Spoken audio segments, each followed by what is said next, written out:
முட்டுக்காடு அருகே லைஃப் வீட்டு திட்டத்தில் 2வது தவணை பணம் அனுமதித்து கிடைக்காததால் வீடு கட்ட முடியாமல் குடிசையில் துயர வாழ்க்கை வாழ்ந்து வருகிறார் வயதான மூதாட்டி. சின்னக்காலம் கிராம பஞ்சாயத்தில் பல்வேறு குற்றச்சாட்டுகளின் பேரில் லைஃப் வீட்டு கட்டுமான திட்டம் முடக்கியப்பட்டதே பிரச்சனைக்கு முக்கிய காரணம்.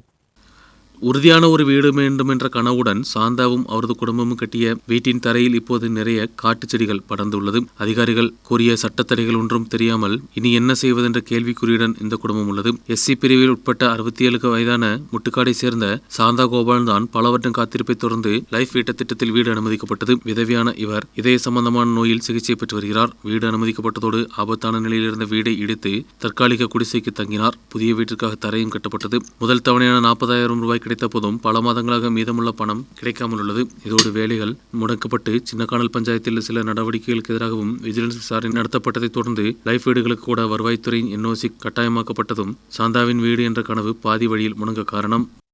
ഇത്രയും നാളായില്ല, 8-9 മാസമായി ഇത് 2 സൈഡ് പൊളിഞ്ഞു പോയതായിരുന്നു. ഒരു പാടത്താ ഞങ്ങൾ കിടന്നുകൊണ്ടിരുന്നത്.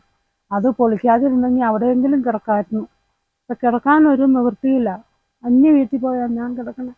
ഇവിടെ വന്ന 5 മിനിറ്റ് എനിക്ക് ഇരിക്കാൻ പറ്റില്ല, ഈ പാടില്ലാത്ത കാരണം. അത് കാരണം ഇപ്പം തന്നെ കാറ് പോയി കഴിയുമ്പോൾ ഞാനിപ്പം തന്നെ അപ്പുറത്തേക്ക് പോകും, ആ കിടക്കണ വീട്ടിലേക്ക്. ആരും സഹായത്തിനൊന്നുമില്ല സാറേ.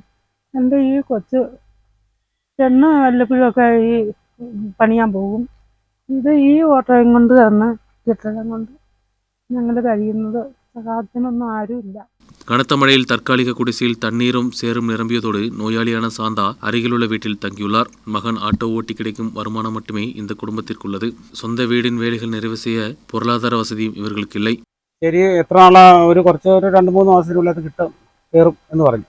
അത് നോക്കിയിരുന്നു, പിന്നെ കയറിയില്ല. പിന്നെ ഞങ്ങൾ അന്വേഷിച്ച് കഴിഞ്ഞപ്പോൾ പറഞ്ഞു താലൂക്കിൽ പോയി അന്വേഷിക്കാൻ പറഞ്ഞു. താലൂക്കിൽ ചെന്ന് നോക്കി കഴിഞ്ഞപ്പോൾ താലൂക്കിൽ പറയുന്നത് എന്താണെന്ന് വെച്ചാൽ, താലൂക്കിൽ നിന്ന് ഒരു പേപ്പർ തൊടുപുഴയ്ക്ക് വിട്ടിട്ടുണ്ട്. അത് അവർ പരിശോധിച്ചതിന് ശേഷം തിരിച്ചത് എൻ്റെ റിസൾട്ട് അത് പരിശോധിച്ചിട്ട് അവർ തിരിച്ച് ആ പേപ്പർ ഇവിടെ വരണം, എങ്കിൽ മാത്രമാണ് അത് ക്ലിയർ ആയിട്ട് പിന്നെ ബാക്കി കിട്ടത്തുള്ളൂ എന്ന് പറഞ്ഞു.